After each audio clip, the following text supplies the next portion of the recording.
ইবনে খালদুনের 'মুকাদ্দিমা' বইটা হচ্ছে তার একটা 7 ভলিউম হিস্টোরি। যেটা মূলত হচ্ছে অ্যারাব আর বারবার পিপল, তাছাড়া হচ্ছে ওয়ার্ল্ড হিস্টোরি নিয়ে লেখা। যেটার নাম হচ্ছে 'কিতাব আল-ইবার'। এটা হচ্ছে ফুল নাম। তার এই পুরা 7 ভলিউম হিস্টোরি বইটার। তার ১ম পার্ট হচ্ছে বা ইন্ট্রোডাকশন পার্ট হচ্ছে 'মুকাদ্দিমা'। এখন ইবনে খালদুন কে ছিল? তার হিস্টোরি আমার মনে হয় তার বইয়ের মাধ্যমে মুকাদ্দিমা পড়তে আমরা তার হিস্টোরিটা বলতে পারি। তাছাড়া তাছাড়া যদি আমি বলতে চাই তার কিছু পদবি, সেটা হচ্ছে সে একজন সোশিওলজিস্ট। অনেকে বলে সে হচ্ছে father of sociologist, political theorist, economist, historian, historiographer, আরো বহুত কিছু আছে। এখন ইবনে খালদুনের যদি আমরা জীবনের ১ম পার্টটা দেখি, ইবনে খালদুন কিন্তু জন্মাইছিল এমন একটা সময় যখন মুসলিম বিশ্বে একটা টালমাটাল পর্যায়ে ছিল। প্রথমত রিকনকোয়েস্টটা হইছিল। মানে মুসলমানরা স্পেন থেকে চলে আসছিল। আর তাছাড়াও নর্থ আফ্রিকায় তখন অনেকগুলা ডাইনেস্টি তৈরি হয়েছিল। আর ডাইনেস্টি গুলা কোনো মানে খুব লং টার্ম ধরে যে ডাইনেস্টি গুলা ছিল বা খুব স্টেবল ছিল, ব্যাপারটা ওইরকম না। ভাঙতেছিল ভাঙতেছিল এক ডাইনেস্টির সাথে আরেক ডাইনেস্টির মারামারি, ফাটাফাটি, ইন্টারনাল রাইভ, একবার বাজে অবস্থা। তাছাড়াও ওই সময় মনে করেন ব্ল্যাক প্লেগ হচ্ছে মিডল ইস্টে, স্পেসিফিক্যালি নর্থ আফ্রিকায় হিট করছিল। এতে মনে করেন ইবনে খালদুনের মনে করেন পরিবারেরও অনেককে হারায় ফেলছে ইবনে খালদুন। উম, তাছাড়া মুসলিম বিশ্বে মনে করেন তখন হচ্ছে ওই যে মানে গোল্ডেন এজে ডিক্লাইন হওয়া শুরু হয়েছে। তার যেহেতু জন্ম হচ্ছে মানে ১৩০০ সালের দিকে, গোল্ডেন এজে ডিক্লাইন করা শুরু হয়েছে। মানে এটা বলতে গেলে বাজে অবস্থা। তাছাড়াও তার জীবনের মধ্যে মনে করেন তার পুরো লাইফ টাইম এরকম ছিল যে মুসলিম বিশ্বে এক ধরনের ডিক্লাইন আসতেছে, এক ধরনের সিভিলাইজেশনাল চেঞ্জ আসতেছে। আর এই পার্টটা খুব গুরুত্বপূর্ণ কারণ তার বইয়ে প্রত্যেকটা ওয়ার্কে এই ব্যাপারটা খুব মানে ফুটে উঠছে। এখন এই মুকাদ্দিমা বইটা, এই ইন্ট্রোডাকশনটার কাজ কি? মানে এটা তো একটা মানে এত বড় একটা ইন্ট্রোডাকশন সাধারণত হয় না।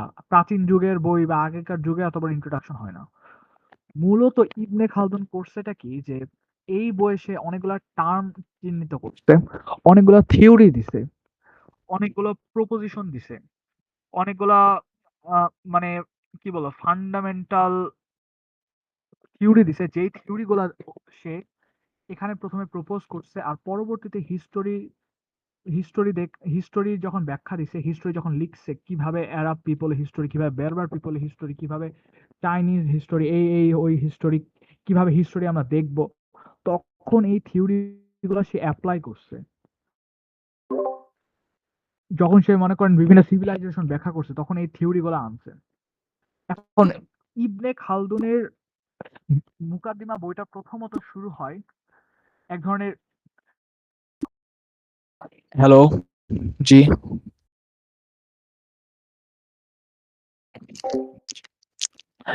ইবনে খালদুন এই খালদুন তার মুকাদ্দিমার পার্টটা শুরু করে হচ্ছে প্রথমত জিওগ্রাফি আর এনভায়রনমেন্টের সাথে মানুষের একটা সম্পর্ক স্থাপন করার মাধ্যমে। সে আসলে দেখাইছে যে মানুষের সাথে জিওগ্রাফি আর তার যে পরিবেশে যে জন্মায় এনভায়রনমেন্ট, নেচার, এটা একটা খুবই ভালো সম্পর্ক। একটা খুবই ইনঅ্যানিমেট সম্পর্ক। যেমন যদি কেউ মনে করেন কোনো গরম অঞ্চলে জন্মায়, ওয়ার্ম অঞ্চলে জন্মায়, তার আচরণ কেমন হবে? বা সে যদি কোনো মানুষ যদি এক ধরনের খুব ধরনের মনে করেন ঝড়-আলা পরিবেশ বা ন্যাচারাল ক্যালামিটিস এর মধ্যে জন্মায়, সেইটা একটা মানুষের উপর কি ধরনের প্রভাব আনে? অন্যদিকে যদি কেউ মনে করেন ঠান্ডা অঞ্চলে জন্মায়, তার উপর কি প্রভাব আনে? আবার যদি কেউ মনে করেন খরা অঞ্চল বা যেখানে ভালো ফসল জন্মায় না, সেখানে জন্মায়, ওই জিওগ্রাফিতে জন্মায়, সেটা তার উপর যেই প্রভাব আনে, একটা খুব উর্বর জমিতে জন্মানো মানুষের উপর সেটা প্রভাব আনে না। আর এই যে তাদের ভিন্ন যে প্রভাব, এইটা সরাসরি তাদের quote and quote পলিটিক্যাল ক্ষেত্রে খুবই বড় ভূমিকা রাখে। আর এটা খুব একটা ইউনিক অ্যাপ্রোচ ছিল। কারণ ইউনিক অ্যাপ্রোচ ছিল অন্তত আমাদের জন্য লাগবে। কারণ এই ধরনের ন্যাচারালিস্টিক অ্যাপ্রোচ সাধারণত এনলাইটেনমেন্ট থিংকিং থেকে পরবর্তী থিংকিং এ অত বেশি পাওয়া যায় না। যদিও এনশিয়েন্ট মনে করেন এনশিয়েন্ট পলিটিক্যাল ফিলসফিতে এই ধরনের কিছু উদাহরণ ছিল।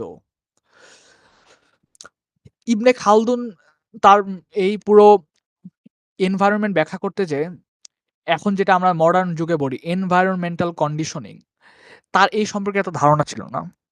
তাই সে মনে করেন বিভিন্ন ধরনের আমরা যেটাকে আজকাল বলবো সুডো সায়েন্টিফিক এরকম কিছু থটের আবর্তন করছিল।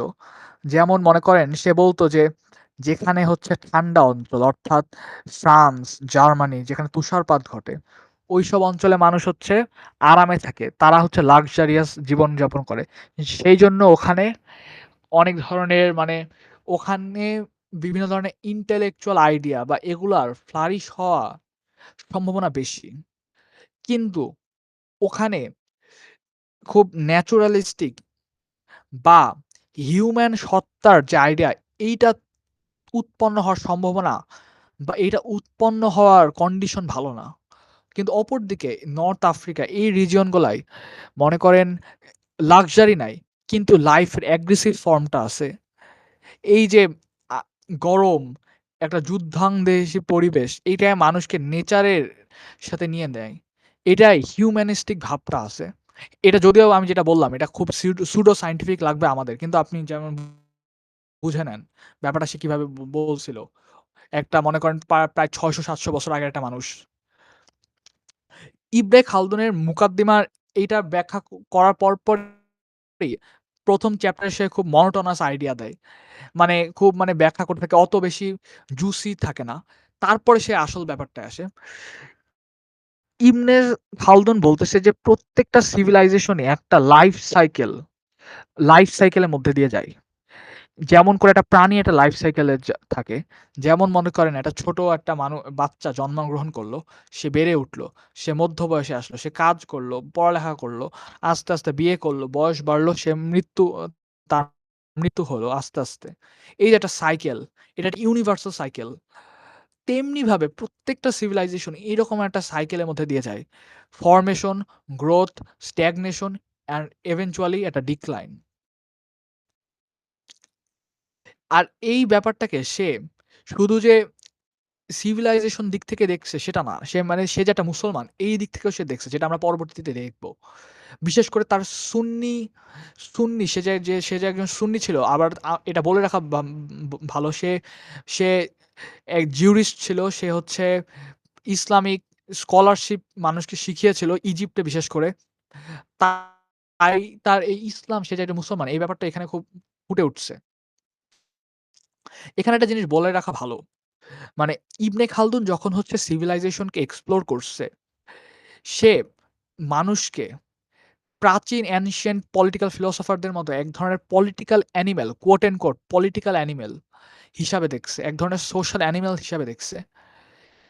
এনলাইটেনমেন্ট ফিলোসোফার যেমন মনে করেন Thomas Hobbes, John Locke, Spinoza, Rousseau এরা যেমন মানুষকে এক ধরনের সলিটারি, সেপারেটেড, অ্যাটোমাইজড মানে একবারে ক্ষুদ্রতর ইন্ডিভিজুয়াল হিসাবে যে দেখছে। মানে এমনভাবে প্র্যাগম্যাটিক্যালি তাদের মানুষকে প্লেস করছে সোসাইটিতে যেখানে মানুষ মনে করেন নিজের জন্যই ভাববে। অতিরিক্ত ইন্ডিভিজুয়ালিস্টিক এই ব্যাপারটা ইবনে খালদুন করে নাই। ইবনে খালদুন পুরোপুরি এদের বিপরীতে চলে গেছে। সে মানুষের সে সে একটা ক্লাসিক ভিউ ধারণ করছে। যেটা ক্লাসিক ভিউটা মনে করেন গ্রিক ফিলসফিতে মোটামুটি পাওয়া যায়। যে মানুষ হচ্ছে একটা ন্যাচুরালি সোশ্যাল, দ্যাট ইজ মানুষ হচ্ছে একটা ন্যাচুরালি পলিটিক্যাল। আর পলিটিক্স হচ্ছে মানুষের একটা ফান্ডামেন্টাল পার্ট। এটার সাথে এটার সাথে আমি যেটা বললাম, আমি আরো কিছু অন্য ফিলোসোফারদের কিছু মতামত এড করতে চাই। যেমন হচ্ছে এই যে ইবনে খালদুন যে বলছে যে মানুষ হচ্ছে একটা সোশ্যাল অ্যানিমেল। মানুষ হচ্ছে এমনভাবে সোশ্যালি ফাংশন করে যে দে আর ন্যাচুরালি পলিটিক্যাল। এই ব্যাপারটার সাথে জার্মান পলিটিক্যাল ফিলোসোফার কার্ল শ্মিটের একটা খুব মিল আছে। কার্ল শ্মিট হচ্ছে একটা জার্মান পলিটিক্যাল ফিলোসোফার যে হচ্ছে তাকে সাধারণত বলা হয় যে anti liberal right wing philosopher. যেটাই হোক কার্ল শ্মিট একটা ধারণা দিছিল সেটা হচ্ছে কার্ল শ্মিট একটা ডিস্টিংশন করছে দ্য কনসেপ্ট অফ পলিটিক্যালে। মনে করেন যে আমাদের মোরালিটির রেলমে ২ টা আল্টিমেট ডিস্টিংশন আছে। একটা হচ্ছে গুড আরেকটা হচ্ছে ইভিল। তেমনিভাবে কার্ল শ্মিট বলছে যে অ্যাসথেটিক্স এর ২ টা ফান্ডামেন্টাল ডিস্টিংশন আছে। একটা হইতেছে বিউটি আরেকটা হইতেছে আগলিনেস। তেমনিভাবে পলিটিক্যাল ক্ষেত্রেও, পলিটিক্যাল জগতেও ২ টা ডিস্টিংশন আছে। একটা হচ্ছে ফ্রেন্ড, আরেকটা হচ্ছে এনিমি। কোন কিছুর মধ্যে যখন এই ২ টা ডিস্টিংশন থাকে যে সেটা যতই সিভিয়ার হোক, যতই ইনডাইরেক্টলি হোক, যতই লঘু হোক, সেটা একটা পলিটিক্যাল। আর তারপর সে বলছে যে এই ডিস্টিংশনই হইতেছে ফান্ডামেন্টালি হিউম্যান সোসাইটিকে আগায় নিয়ে যায়। কার্ল শ্মিট এটা বলছে। তাই পলিটিক্যাল মানুষ হচ্ছে একটা পলিটিক্যাল। এই ব্যাপারটা ইবনে খালদুন এই যে ৫০০ বছর ৬০০ বছর হওয়ার সত্ত্বেও তার কথায় কিন্তু ফুটে উঠছে। মানে বুঝাই যাইতেছে ইবনে খালদুন কত অগ্রগামী এক ধরনের থিংকার ছিল। মানে কত মানে যাকে মডার্ন ওয়ার্লড এ এই ধরনের একবারে 20th সেঞ্চুরি ফিলোসোফারদের সাথে মিলানো যায়। এখন আমরা যদি একটু ফরওয়ার্ড করি, এবার আসে হচ্ছে ইবনে খালদুনের সবচেয়ে মুকাদ্দিমায় বা বলা যায় তার এই যে ওপাস ম্যাগনাম এটাই সবচেয়ে বড় যে সে যেই ব্যাপারটা যেই কনসেপ্টটা ইন্ট্রোডিউস করার জন্য যে সে সবচেয়ে বেশি ফেমাস বা বলা যায় সবচেয়ে বেশি আলোড়ন সৃষ্টি করছে সেটা হচ্ছে সেটা কনসেপ্ট বলছে যে শব্দটা হইতেছে আসাবিয়া। এটা হচ্ছে যে আরবিক শব্দ যেটার সঠিক ট্রান্সলেশন হইতেছে গ্রুপ ফিলিং বা গ্রুপ সলিডারিটি বা সোশ্যাল সলিডারিটি বা বলা যায় সামাজিক বন্ধনও বলতে পারেন। যেহেতু এটা আরবি শব্দ তাই অনেক ধরনের অনেকভাবে ট্রান্সলেট করা যায়। কিন্তু মোটামুটি বলা যায় মানে সামাজিক বন্ধন।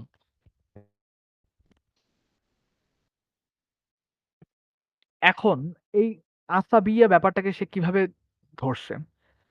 ইবনে খালদুন বলতেছে যে আসাবিয়াই হইতেছে প্রত্যেকটা সিভিলাইজেশনের চালিকা শক্তি। এইটা যেই সিভিলাইজেশনে ভালো থাকে সেই সিভিলাইজেশনটা ত্বরান্বিত হয়। সেইটা ডিক্লাইনের বিপরীত দিকে থাকে। আর এটা যেখানে কমতে থাকে সেই সিভিলাইজেশনটা ডিক্লাইন করে।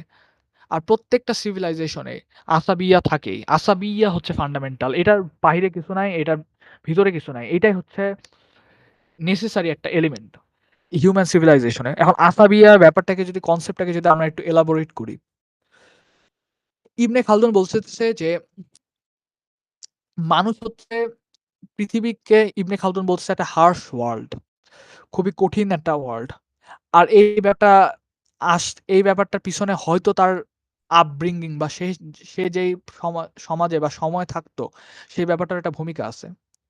তো ইবনে খালদুন বলছে বা পৃথিবী খুব একটা হার্শ একটা জগৎ। আর এখানে হচ্ছে ফ্যামিলি হচ্ছে রেফিউজ।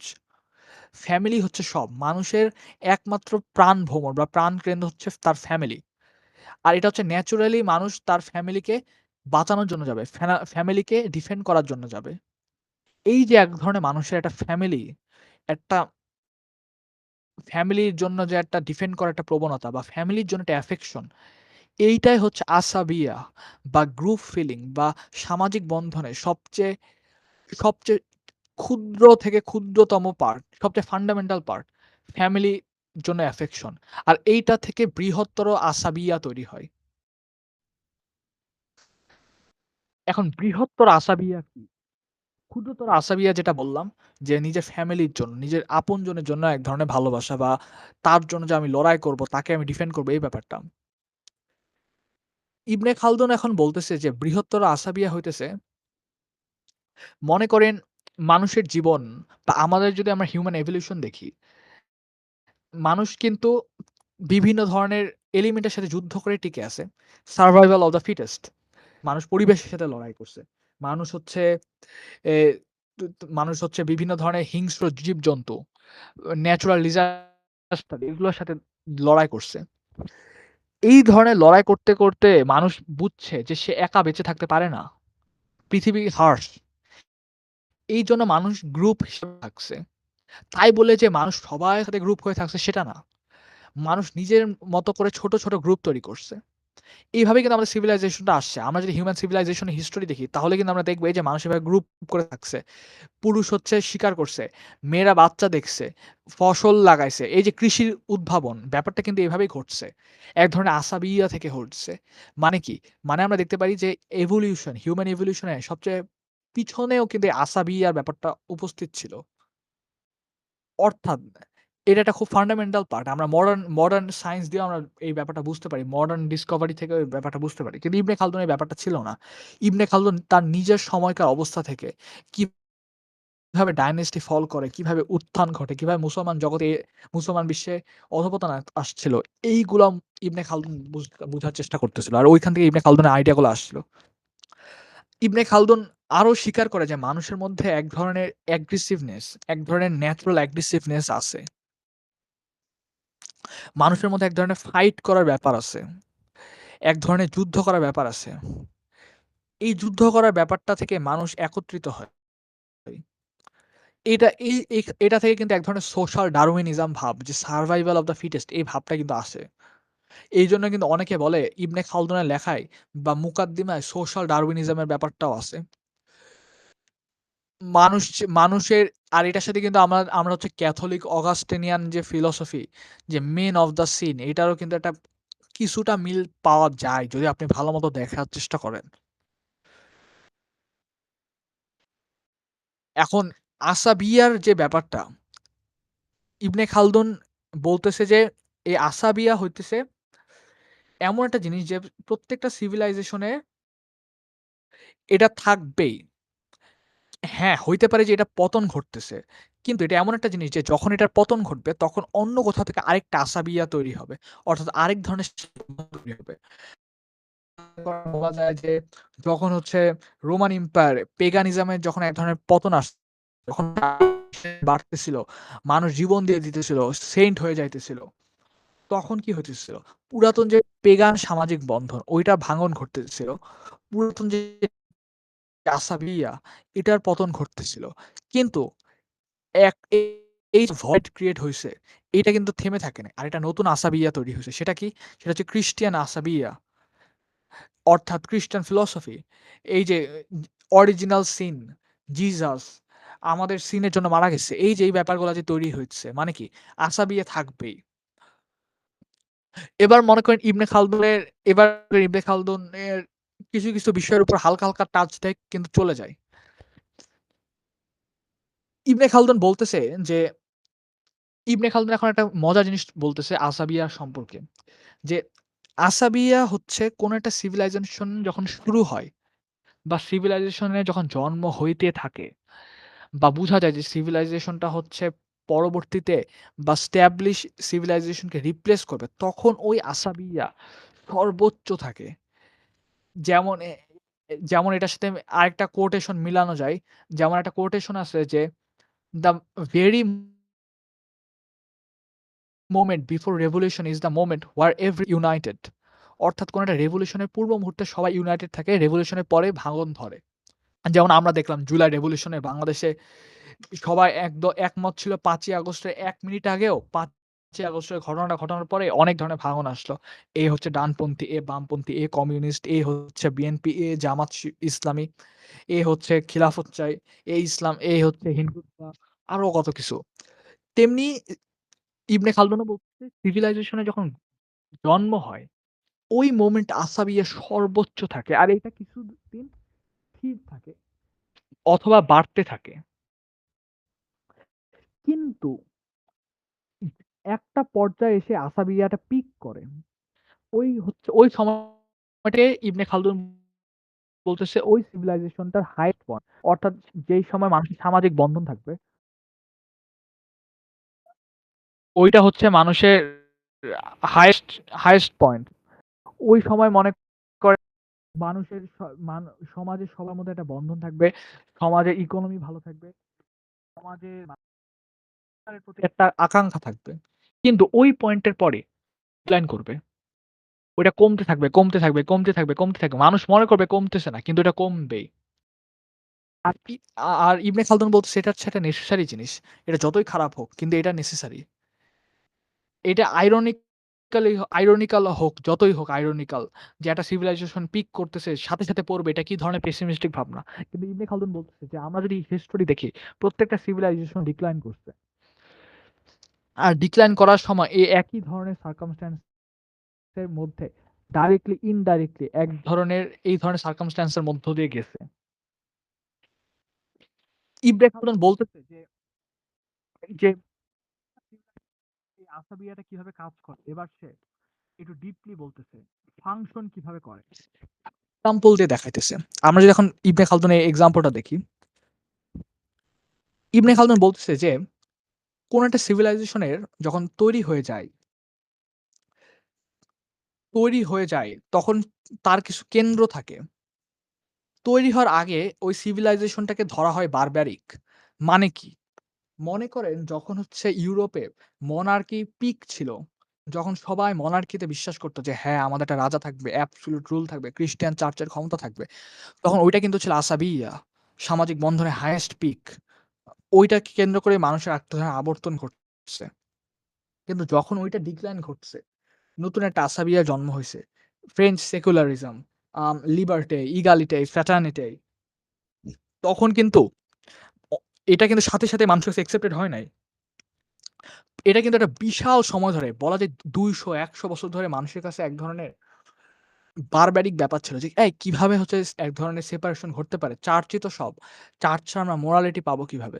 কিন্তু এখন তো বদলা গেছে ব্যাপারটা। এখন এইটাই হয়ে গেছে সিভিলাইজড। আর পুরাতন খ্রিস্টানটা হয়ে গেছে অ্যানালগ, বারবারিক। অর্থাৎ যখন কোনো একটা আসাবিয়ার জন্ম হয় বা গ্রোথ হইতে থাকে, ওই সময়টাকে ও ওই সময়ে ওইটাকে অনেকে বারবারিক বলে। কিন্তু যখন ওইটা পিক করে, তখন ওইটা আর বারবারিক হয় না। কোনো একটা আসাবিয়া যখন পিক করে, তখন হচ্ছে ওই আসাবিয়াটাকে কেন্দ্র করে একটা সিভিলাইজেশন তৈরি হয়।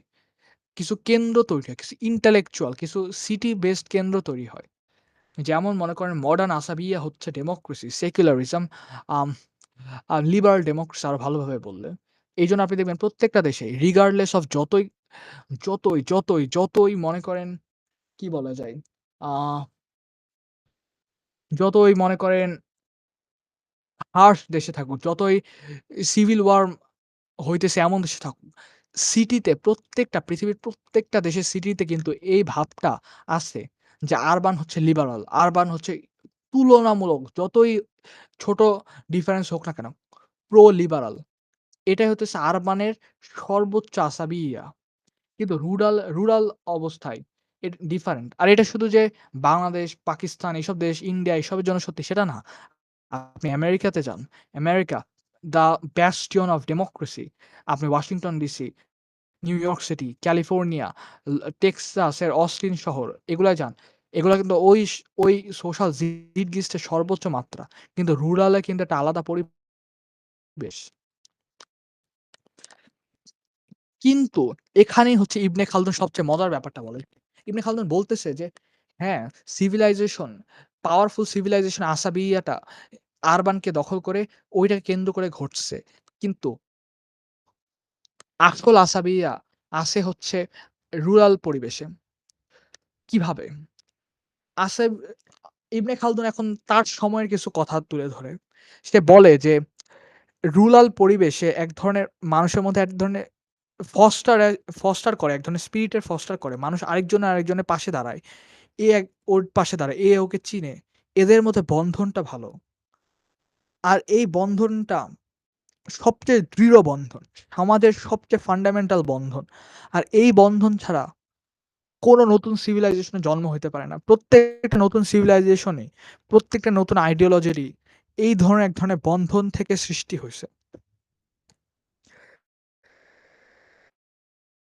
এখানে কিন্তু সে মোটেও মনে করেন রুরাল পরিবেশের কি বলে অ্যাপোলজি গাইতেছে না যে রুরাল পরিবেশই ভালো। আমাদের মাঙ্কি হয়ে যাইতে হবে। আমাদের টেড কাজিনস্কির মতো হয়ে যেতে হবে। আমাদের ইন্ডাস্ট্রিয়াল রেভলিউশন পিছায় ফেলতে হবে। সেইটা বলতেছে না।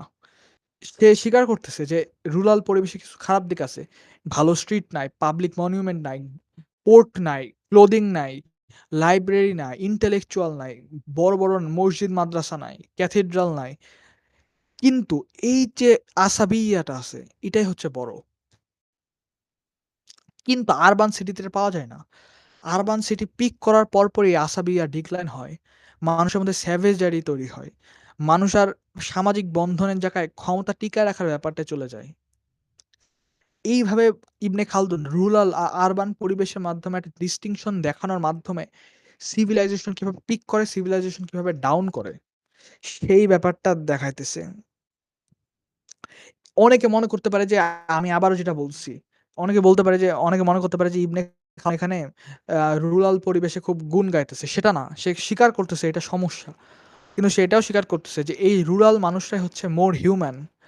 তারাই হচ্ছে এরাই হচ্ছে একেকটা পোটেনশিয়াল ক্যান্ডিডেট যারা হচ্ছে ফিউচার আসাবিয়ার জন্য সিলেক্ট হবে।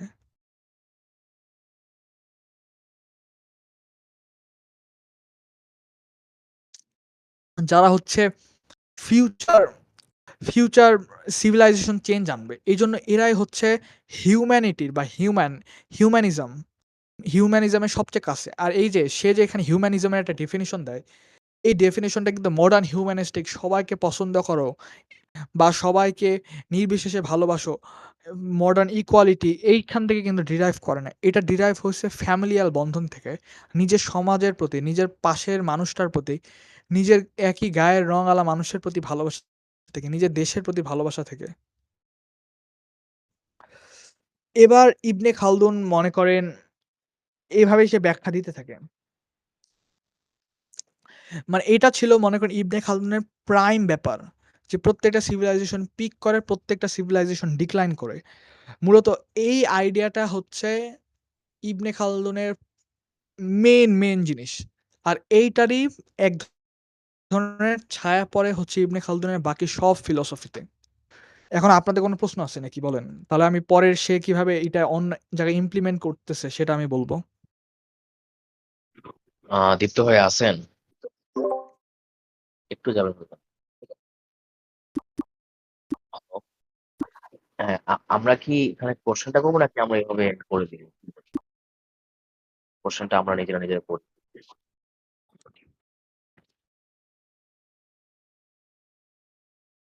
এই কোশ্চেন আমরা পরেই করি। আমরা হচ্ছে ভিডিওটা নাহলে এন্ড করে দেন একটু, বা হচ্ছে আরেকটু যদি কন্টিনিউ করতে চাই তাহলে আপনি end করে তাহলে দিন। আমি আরেকটু আগাই। ঠিক আছে।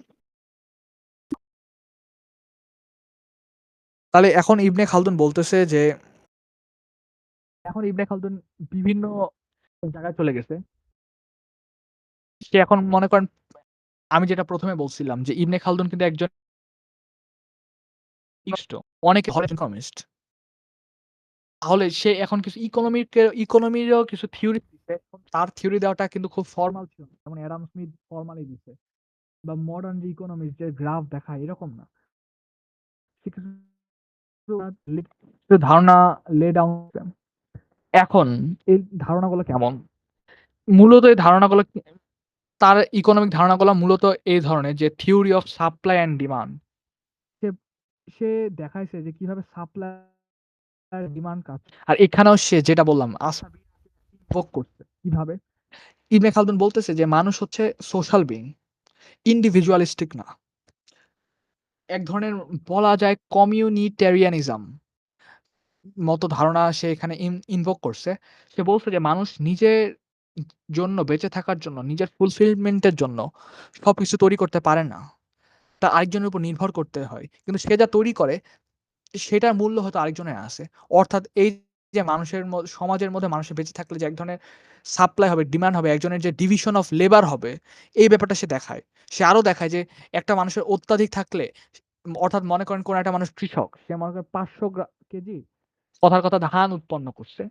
কিন্তু তার কোনো মনে করেন মনে করেন কলা নাই। কিন্তু আরেকটা মানুষ কলা করছে কিন্তু তার ধান নাই। ২ জনেরই ২ টা দরকার।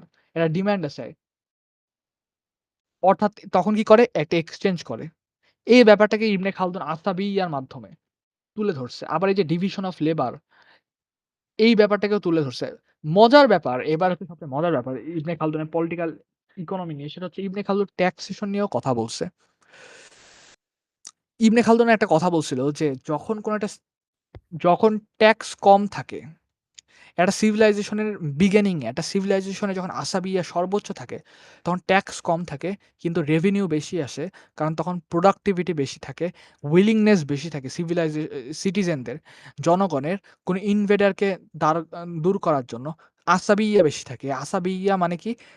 সোশ্যাল সলিডারিটি, মানুষের আরেকজনের প্রতি সহানুভূতি থাকে। কিন্তু যখন একটা সিভিলাইজেশন ডিক্লাইন করে তখন ট্যাক্স বেড়ে যায় কিন্তু রেভিনিউ কমে যায়। ইকোনমিক প্রোডাক্টিভিটি কমে যায়। মিলিটারি মনে করেন অন্যর কাছে সাহায্য চাইতে হয়। এই যে সে যে এই ধারণাটা করছে এটার সাথে কিন্তু খুব ক্যাপিটালিস্টিক ধারণা খুব মিল আছে। আর মজার ব্যাপার এইজন্য মনে করেন আম অস্ট্রিয়ান স্কুল অফ ইকোনমিক অর্থাৎ প্রো ক্যাপিটালিস্ট প্রেসিডেন্ট বা পলিটিশিয়ানরা ইবনে খালদুনকে ইনভোক করছে। যেমন আমি আপনাদের একটা ভিডিও দেখাইতে পারি। ১ সেকেন্ড।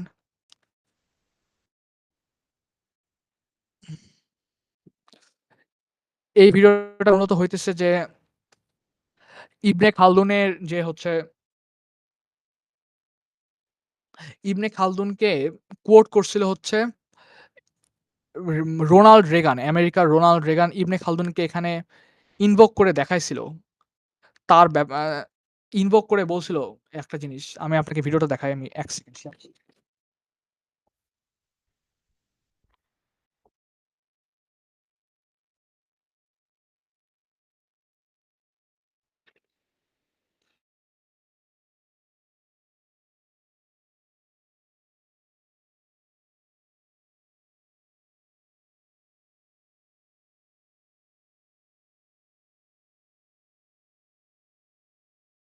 জি, আমি তাহলে স্ক্রিনটা শেয়ার দিয়ে দেখাই।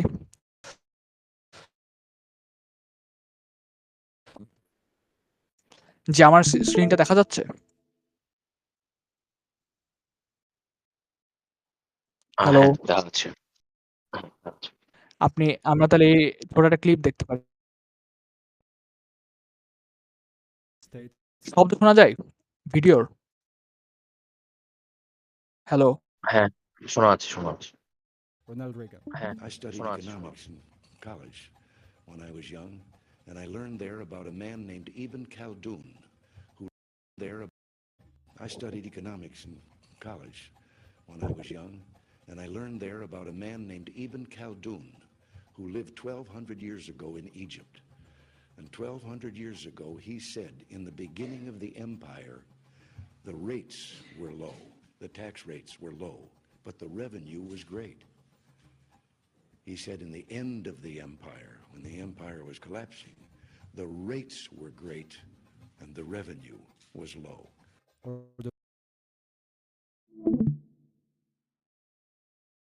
অর্থাৎ আপনারা দেখতেই পারে যে বিভিন্ন ধরনের ক্যাপিটালিস্টিক থিংকার এখানে ইবনে খালদুনকে বলে। অনেকে আবার লেজে-ফেরি ইকোনমিক আছে যে মানে মানে স্টেট যে মানুষের ইকোনমিক ব্যবস্থায় যে অত বেশি ইন্টারফেয়ার করবে না, এই ব্যাপারগুলা বিশ্লেষণ করা বা এই ব্যাপারগুলা গুণগান গাইতে যে ইবনে খালদুনকে টেনে আনে। কারণ ইবনে খালদুন এটাও বলছিল যে সমাজের আপার ক্লাস বা রাষ্ট্র যদি সাধারণ মানুষের ইকোনমিক সিস্টেমে বেশি ইন্টারভিন না করে তাহলে মানুষের ক্রিয়েটিভ আইডেন্টিটি টা চলে যায়।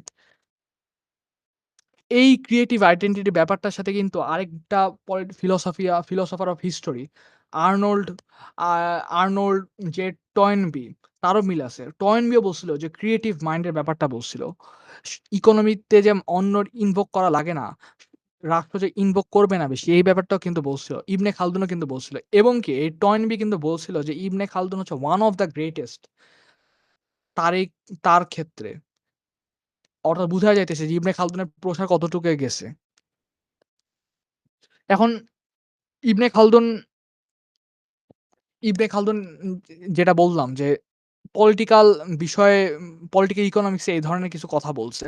কিন্তু যদিও সে খুব ডিটেইলস এ যায় নাই। খুব ধরনের আ ইকো মানে ইকোনমিক থিওরি দেওয়া বা ম্যাথমেটিক্যাল থিওরি দেওয়া এসব কিছু করে নাই।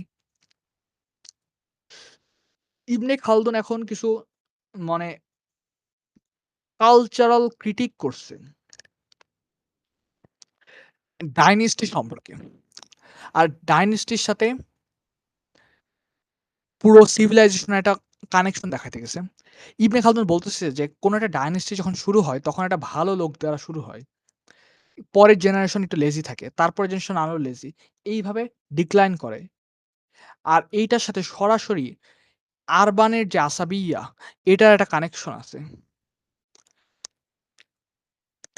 এইটা সে এটা যদিও এখানে যে এটা যদিও সত্যি না সব ক্ষেত্রে। আমরা অনেক জায়গায় দেখি যে অনেক দীর্ঘ সময় ধরে কোন একটা ভালো রুলার পাইতেছে কোন একটা মনার্কি বা কোন একটা দেশ। তাই এটা যদিও সত্যি না কিন্তু এটা দ্বারা একটা জিনিস বুঝা যায় সেটা হচ্ছে আসাবিয়ার এই যে এক ধরনের বায়োলজিক্যাল ডেথ হবে সিভিলাইজেশন, এই ব্যাপারটা খুব ভালো মতো বোঝা যায়। ইবনে খালদুন এখানে তার কিছু জিনিসকে সেটা হচ্ছে ইবনে খালদুন মানুষের লাক্সারিকে ঘৃণা করে। সে প্রাইমাল আসাবিয়াকে পছন্দ করে আর বলে যে ওই দিকেই ফিরে যাইতে হবে, এবং কি সে একটা গ্রিক ওয়ার্ড ইডিওটে, যেটার অর্থ যেটা আমরা এখন বলি ইডিয়ট, সে এই শব্দটা বলে হচ্ছে সেই সব ফিলোসফারদের যারা মনে করে মানুষ হচ্ছে সেলফ রিলায়েন্ট, মানুষ হইতেছে সেলফ সার্ভিং, মানুষ হচ্ছে এই নিজের মতো বাঁচতে পারবে, অন্য কাউকে দরকার নাই। এই ব্যাপারটা মনে করেন ইবনে খালদুন ক্রিটিসাইজ করে। শুধু সেটাই না, ইবনে খালদুন হচ্ছে যেসব গ্রিক ফিলোসোফার বা গ্রিক ফিলোসফি বা যেসব মনে করেন ইসলামিক ফিলোসোফার হচ্ছে এই এক ধরনের ইন্ডিভিজুয়ালিস্টিক অ্যাপ্রোচ আনছিল, সেটাকেও ইবনে খালদুন খুবই ভালো মতো ক্রিটিক করে। এই ব্যাপারটা দেখায় যে মানুষ আসলে সেলফ রিলায়েন্ট না, মানুষ হচ্ছে একজন একজনের উপর ডিপেন্ড করবে। আর এটা দ্বারা কিন্তু ইবনে খালদুনের যে এক ধরনের বৃহত্তর চিন্তা সেটা প্রকাশ করে। কারণ আমরা হচ্ছে মডার্ন ওয়ার্ল্ড একটা খুবই বড় ধারণা আছে, সেটা হচ্ছে হাইপার ইন্ডিভিজুয়ালিজম। তুমি তোমার মতো থাকো, যতক্ষণ না তুমি আমাকে ডিস্টার্ব করবা না, ততক্ষণ কোনো সমস্যা নাই। ইবনে খালদুন ডিরেক্ট এই ব্যাপারটাকে আক্রমণ করে। সে বলে যে এটা অসম্ভব। মানুষ একজন আরেকজনের সাথে একত্ববদ্ধ হয়। কেউ যদি এটা ভাবে যে তাকে তার নিজের মতো থাকতে দেওয়া হবে, সে এক ধরনের ইন্ডিভিজুয়ালিস্টিক এর মধ্যে থাকতে পারবে, সে ভুল। এই ধরনের চিন্তাভাবনা যে সমাজে থাকবে ওই সমাজ ফলো করবে। আর এই ধরনের চিন্তাভাবনা আলা সমাজে যারা এটার বিরুদ্ধে যাবে, তারা সমাজ এই সমাজের রুইন থেকে নতুন একটা সিভিলাইজেশন তৈরি করবে। অর্থাৎ সে মনে করেন একবারে মডার্ন, মনে করেন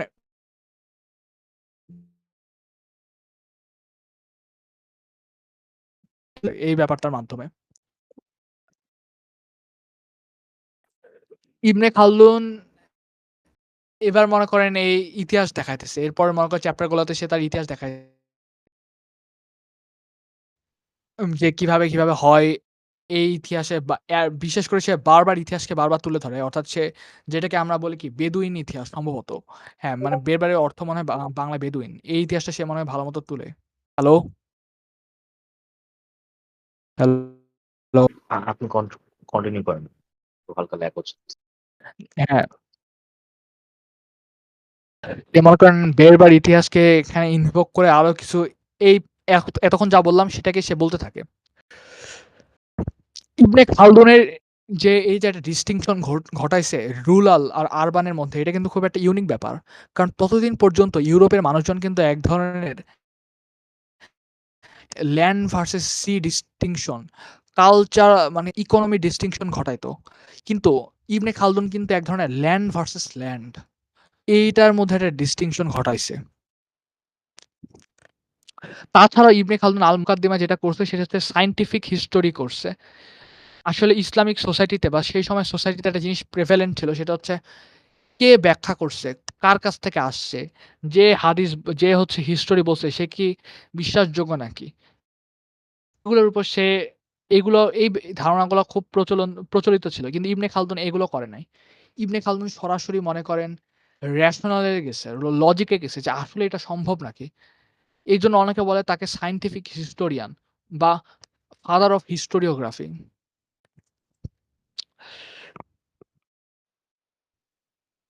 যেমন হচ্ছে মনে করেন একটা ইবনে বাতুতার যে হিস্টোরি, সে সেগুলোকে পুরোপুরি ডিসরিগার্ড করে। সে বলে আমি এগুলো বিশ্বাস করি না।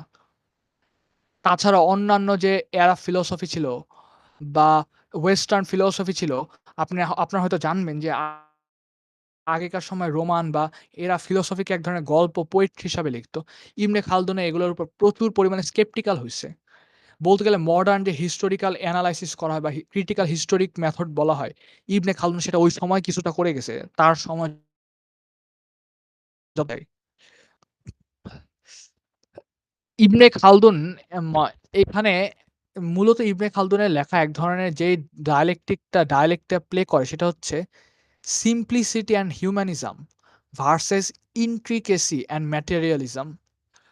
এখানে হিউম্যানিজম বলতে আবারও মডার্ন তত্ত্ব না যে সবাইকে মানতে হবে অ্যাবসোলিউট ইগালিটেরিয়ানিজম, সেটা না। সেখানে বলতেছে আসাবিয়া, ওই একই জিনিস। নিজের সামাজিক বন্ধন, নিজের কাছের মানুষ, এই মানুষের মধ্যে এক ধরনের সবার সেম গোল। যেমন আমেরিকায় পলিটিক্স একটা প্রচলিত কথা আছে, দ্য আমেরিকান ড্রিম। এটা কখন সবচেয়ে বেশি পিকে ছিল? 1950, 1960s এ। পুরাটা দেশে একটা জিনিসকে ভাবতো। মেজরিটি অফ দ্য পপুলেশন ছিল কি?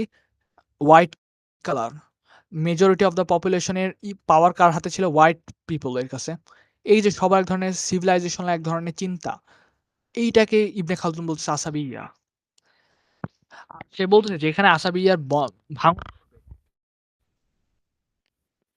পতনের মধ্যে আছে।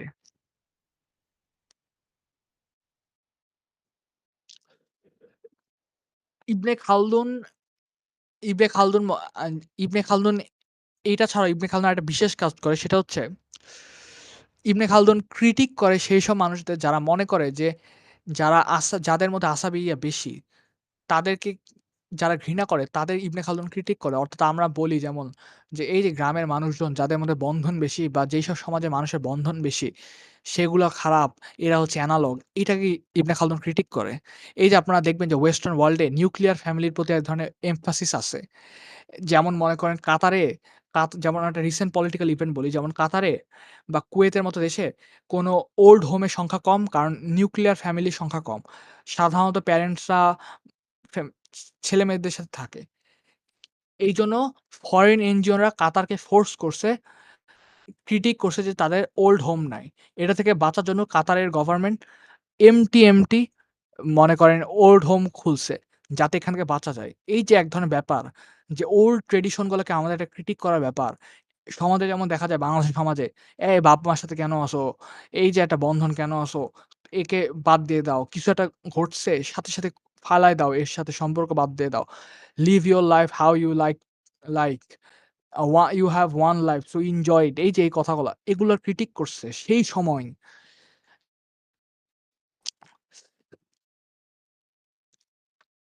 ইবনে খালদুন আরো বলতেছে যে কোনো কিছুই যে আসাবিয়ার ফান্ডামেন্টাল ডিউটি, অনার, লয়াল্টি, নিজের গোত্রর প্রতি বিশ্বাস, নিজের বন্ধনের প্রতি বিশ্বাস, এইটার ঊর্ধ্বে যেতে পারে না। আর এই যেই সমাজে এই ইন্টিমেসির ব্যাপারে বা ইন্টিমেসির বিল্ডিং এ ভাঙন ধরে বা ব্রেক দেখা যায়, সেই সমাজ যে ডিক্লাইন এ আছে এটা নিশ্চিতভাবে বলা যায়। কারণ আসাবিয়া হচ্ছে ফান্ডামেন্টাল অফ সোসাইটি। তাহলে আমি যদি মূলত সাম আপ করি যে ইবনে খালদুন সোসাইটিকে দেখতেছে এক ধরনের সাইকেল হিসাবে, যেটা বাড়বে, কমবে, কিন্তু পতন ঘটবে। জন্ম হবে, পতন ঘটবে, কিন্তু আবার আসাবিয়া তৈরি হবে। আ ইবনে খালদুনের অ্যাপ্রোচটাকে অনেক ডিটারমিনিস্টিক, ফেটালিস্টিক, পেসিমিস্টিক মনে হইতে পারে। কিন্তু ইবনে খালদুন বলতেছে যে উইশফুল থিংকিং এর কোনো দরকার নাই।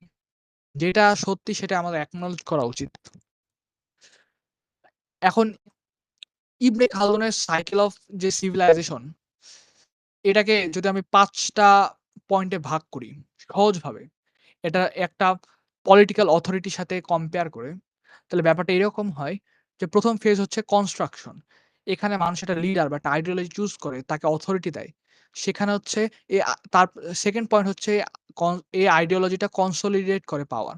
সে ফলোয়ার নেয়, সে বিল্ড করার চেষ্টা করে। 3rd হচ্ছে এই আইডিওলজিটার কারণে মানুষ হারমনিতে থাকে, খুশিতে থাকে। 4th হচ্ছে এই আইডিওলজিটা মানুষকে মানুষের মধ্যে খুশি, খুশি না মানে মানুষ খুশি থাকে, মানুষের সফল হইতে থাকে। কিন্তু মানুষের ভিতরে এক ধরনের ভাব আসে যে আমাদের ভাঙন আর ৫ম হচ্ছে এটা ভাঙনের দিকে চলে যায় যখন মানুষ স্বচক্ষে দেখতে পারে যে আমাদের মধ্যে ভাঙন ঘটতেছে। ইবনে খালদুনের যে এই যে সার্কুলেশন অফ সিভিলাইজেশন বা আ সাইক্লিক থিওরি অফ সিভিলাইজেশন, এর মধ্যে এর সাথে কিন্তু মডার্ন একটা ইকোনমিস্ট, অর্থাৎ একজন ইকোনমিস্ট ছিল যার নাম হচ্ছে আর্থার অ্যালাফের। একজন আমেরিকান ইকোনমিস্ট। সে হচ্ছে একটা ধারণা আনছিল যেটার নাম হচ্ছে ল্যাফার কার্ভ। এটা দিয়ে মূলত মনে করেন সে দেখাইছিল যে খুব ল্যাফার কার্ভ হইতেছে মূলত আমি যদি আপনাদের দেখাই। আমি আবার স্ক্রিনটা শেয়ার দিতেছি।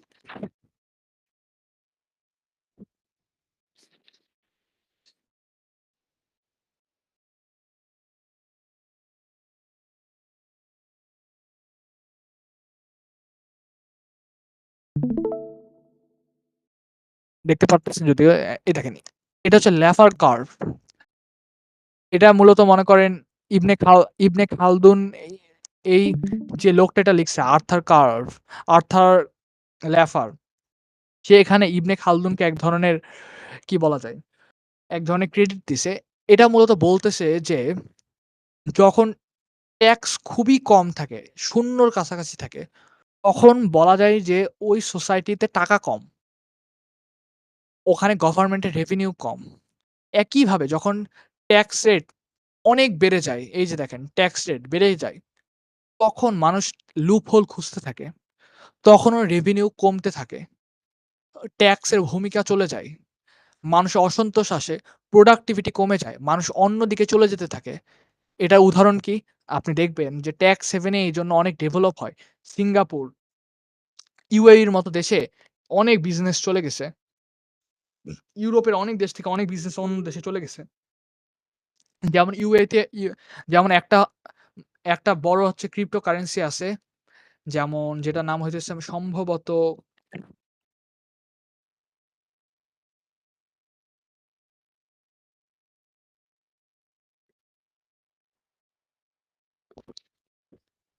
হ্যাঁ, এই যে Binance। এই দেখেন Binance কিন্তু এখন কিন্তু Binance হচ্ছে UAE বেসড। Binance এর মালিক এই যে এই লোক। এই লোক কিন্তু একবারে পুরা দস্তুর আরব হয়ে গেছে। মানে আপনি যদি তার প্রোফাইল পিকচার দেখেন তাহলে বুঝবেন। এই যে এটা হচ্ছে প্রোফাইল পিকচার। এই UAE তে বিজনেস শিফট করছে। কেন? এই যে এই ল্যাফার কার্ভ। আর এই ল্যাফার কার্ভের ভূমিকা কিন্তু অনেক বেশি। যেমন হচ্ছে আপনি বিশেষ করে আ ক্যাপিটালিস্টিক ইকোনমিতে এই ল্যাফার কার্ভের ব্যাপারটা আপনারা খুব ভালোমতো দেখতে পারবেন। এখন আমি যেমন ইকোনমির সাথে এটা দেখালাম। তাছাড়া আরো কার উদাহরণ আছে? নোবেল প্রাইজ উইনিং ইকোনমিস্ট পল ক্রুগম্যান, যে হচ্ছে একটা বই লিখছে, যে বইটা হয়তো অনেক ফেমাস একটা বই। সেটা হইতেছে অ্যা মানে সে ইন্টারন্যাশনাল ইকোনমিক্স থিওরি নামে একটা বই লিখছে। মানে আপনারা যদি পরিচিত হন, সেটা খুবই একটা ফেমাস বই। সেও এখানে ইবনে খালদুনকে বলতেছে, ইবনে খালদুনের যে আসাবিয়ার ব্যাপারটাকে খুব ভালো মতো সাইড করতেছে। ট্যাক্সেশন এর ব্যাপারটা, যে যখন ট্যাক্স যখন কম থাকে তখন হচ্ছে প্রোডাক্টিভিটি বেশি থাকে। সিভিলাইজেশন এর এক ধরনের পিক দেখা যায়। এই ব্যাপারটাকে দেখা যায়। আর এটা শুধু যে আমেরিকান ইকোনমিক্সটা দেখাইছে সেটা না। অটোম্যান সাম্রাজ্যের যখন পতন আসলো, যে আপনারা হয়তো জানেন যে অটোম্যান সাম্রাজ্যকে বলা হতো the sick man of Europe. তখনও কিন্তু হচ্ছে ইবনে খালদুনের এই আইডিয়াগুলা অটোম্যান এম্পায়ারে স্টাবলিশ করা হইছিল। অনেক অটোম্যান পলিটিক্যাল থিওরিস্ট এ উজিরে আজম, পাশা, তারা ইবনে খালদুনের বইগুলা ট্রান্সলেট করে পড়তেছিল। তারা দেখতেছিল যে আমাদের সমাজে তো পতন আসতেছে। আমরা তো ট্যাক্স নির্ভর করতেছি। আমাদের প্রোডাক্টিভিটি তো কমে গেছে। আমরা তো ইন্ডাস্ট্রিয়াল রেভলিউশন এ পিছায় গেছি। উম তা তাছাড়া এখানে আমি শেষ করতে চাই হচ্ছে ইবনে খালদুনের ইবনে খালদুন একটা জিনিসকে খুব ক্রিটিক করে, সেটা হচ্ছে আল সিয়া সিয়া আল মাদিনা। আমার উচ্চারণ কতটা আমি ঠিকমতো জানি না। কিন্তু এটা হচ্ছে আল ফারাবির একটা বই। এইটাকে ইবনে খালদুন খুবই ক্রিটিক করে। এটা হচ্ছে আল ফারাবির বই। আল ফারাবি হচ্ছে গ্রিক ইনফ্লুয়েন্সড, এটা হয়তো আপনারা জানেন। আর সাধারণত ফারাবিকে ধরা হয় তুলনামূলক লিবারাল পলিটিক্যাল থিংকার। আল ফারাবির ধারণাটা মনে করেন অনেক গ্রিক ইন্সপায়ার্ড, সাথে কিছু ইসলামিক টাচ আছে। ফারাবি বলতেছে যে পলিটিক্স এ রিজন আর ফিলোসফি থাকতে হবে। আল ফারাবি বলতেছে যে ভার্চুয়াস সোসাইটি থাকবে, আর একটা আইডিয়াল রুলার থাকবে। ইবনে খালদুন ক্রিটিক করতেছে। ইবনে খালদুন বলতেছে যে জীবন এত আইডিয়ালিস্টিক না। রিয়ালিস্টিক হইতে হবে। পাওয়ার, ট্রাইব, অ্যালায়েন্স, সারভাইভাল থাকবে। মানুষের মধ্যে অ্যাগ্রেসিভ আছে। মানুষের শুধু একজন ভার্চুয়াস লিডার থাকলে হবে না। তার মধ্যে তার মধ্যে এই যে আসাবিয়ার ব্যাপারটা থাকতে হবে। তার একটা গ্রুপকে অর্গানাইজ করার ক্ষমতা থাকতে হবে। ওয়াইজ কিং বেশি দূর নিয়ে যাইতে পারবে না। আরো বলতেছে যে শুধু একটা স্টেট চালানোর জন্য শুধু আইডিয়া থাকলে হবে না। তার চাপাই দিতে হবে মানুষের উপর। অর্থাৎ তার ভিউটা খুবই বলা যায় ফেটালিস্টিক বা খুবই পেসিমিস্টিক একটা ভিউ আনতেছে হিউম্যান নেচারের উপর। এইজন্য সে আর তাছাড়া সে গ্রিক ফিলসফিকে ক্রিটিক করে কারণ সে একজন মুসলমান। সে বলে যে আমাদের গ্রিক ফিলসফির উপরে এত নির্ভর করা চলে না। যেটা আরো অনেক ফিলোসোফার যেমন হচ্ছে গাজালি রাহিমাহুল্লাহর ব্যাপারেও মানে লেখাতেও ব্যাপারটা দেখা যায় খুব ভালোমতো। মূলত এগুলাই ছিল। এখন আপনাদের কোনো আপনার প্রশ্ন থাকলে প্রশ্ন করতে পারেন।